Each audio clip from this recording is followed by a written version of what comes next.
Hi everyone, welcome back to the channel. Trent here. Today, I want to discuss my thoughts on Andor Season 2. Right now, as I'm recording this, Season 2 just wrapped up last week with the release of its final 3 episodes, making it the end of Cassian's journey and the beginning of his ultimate adventure in the events of Rogue One. For me personally, the Andor series is probably one of the best and most powerful pieces of storytelling within the Star Wars universe. In my opinion, season 1 of Andor was very much about awakening, becoming aware of the injustice and fairness that exists within the Star Wars universe.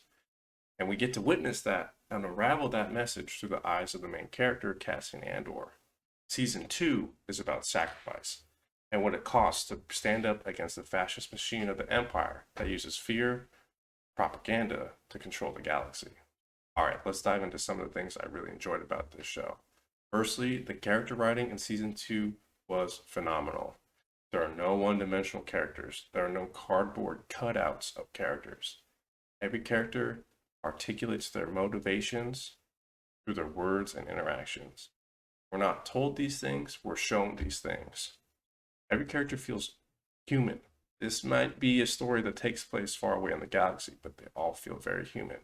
They make mistakes. They operate in morally gray territory. They're flawed. They have wants and desires, just like any of us.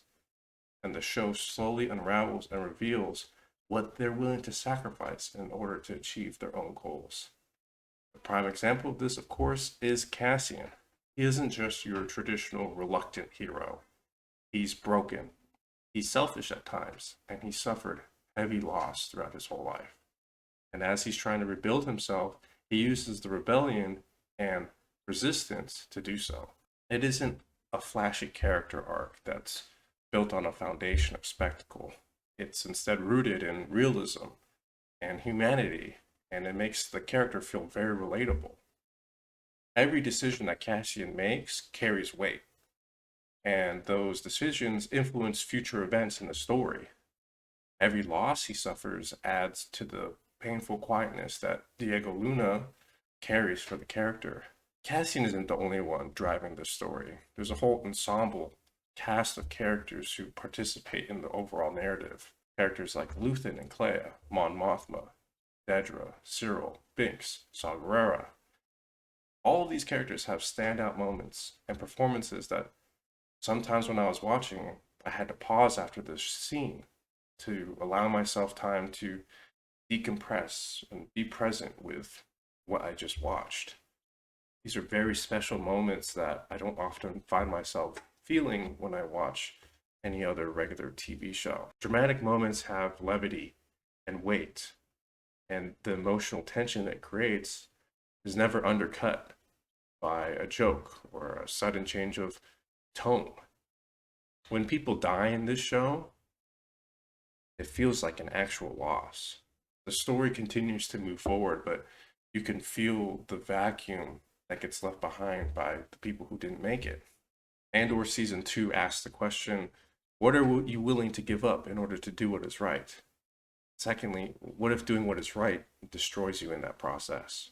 This show is the perfect bridge into Rogue One. When I finished this series, I immediately turned on Rogue One and rewatched it. The movie still holds up after this time, and the existence of the Andor series enhances the experience. It adds extra depth to Cassian's character and his interactions with other characters, specifically Jyn Erso. In my opinion, this is the next new great Star Wars trilogy. Andor Season 1 and Season 2 lay the groundwork, while Rogue One is the climactic, explosive ending. Overall, Andor Season 2, the show as a whole feels very mature, especially in its themes. The show doesn't hold your hand when it talks about oppression or fascism. It presents it to you as it exists within that universe. A lot of the time, it's a reflection of our modern reality. It isn't fantasy, it's rooted in realism told through the lens of a Star Wars story. It discusses the complicated bureaucracy of oppression and those who benefit from it, those who are crushed by it, and those who are complacent with it. The show presents pertinent questions, reflective questions, and they don't give you an easy answer, and they don't want to. Instead, it gives you truth and depth, and it asks the audience to come to their own conclusion about ourselves and our place within our system. I haven't stopped thinking about this show since it finished. It isn't just good Star Wars, it's great Star Wars, and it's great television. If you haven't watched it, it's worth the binge for sure. I can't recommend it enough.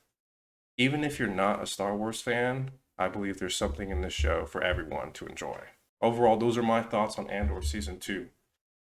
It's great television. I loved it from start to finish.